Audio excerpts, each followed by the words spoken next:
So, how does the soil food web inhibit pests and diseases? Well, if you've watched the animation on building soil structure, then you'll know that a well-structured soil is a hostile environment for most disease-causing microorganisms. That's because these anaerobic organisms don't do well in an oxygen-rich environment. This means that they are easily outcompeted by the beneficial aerobic microorganisms that do thrive in oxygen-rich environments. Access to foods for the anaerobic microorganisms is severely limited by the competition from the beneficial aerobic microorganisms, making life even more difficult. The sugars and carbs that are put out by the plant are released from the roots in order to feed beneficial microorganisms, as explained in the animation on nutrient cycling.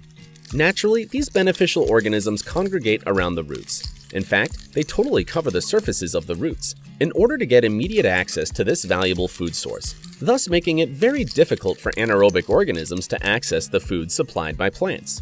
As the surface of the roots are covered by beneficial organisms, the microscopic infection sites which the disease-causing organisms are looking for cannot be accessed. So the plant roots are very well protected against infection. But what about the above-ground part of the plant? Well, it just so happens that plants release sugars and carbs from their leaves too, and from their stems and fruit. In fact, from all parts of the living plant. And the beneficial microorganisms can be found there too, feeding on the compounds being released by the plant and providing protection to the infection sites in return. Here's an interesting thought.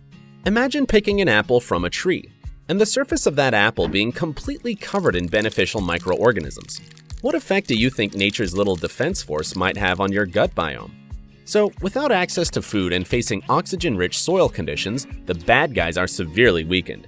Many of them are consumed by aerobic predators. Insect pests can also be a problem for farmers. These are much larger than the disease-causing microorganisms we just looked at. But real-world trials have shown that with a balanced soil food web in place, insect pests are deterred from attacking the healthy plants that are grown.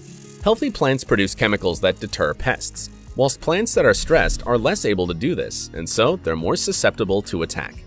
Having the soil food web in place results in cost savings for farmers, as they no longer need to spend time and money spraying pesticides. And they also see their yields increase, as less plants are attacked. According to the UN, pesticides are largely to blame for the decimation of insect populations by approximately 25% per decade over the last 30 years. Bird populations are also crashing as a consequence. There is mounting evidence that the human biome is one of the most important factors in human health. Could eating food grown in natural soils be good for our health? We at the Soil Food Web School think so.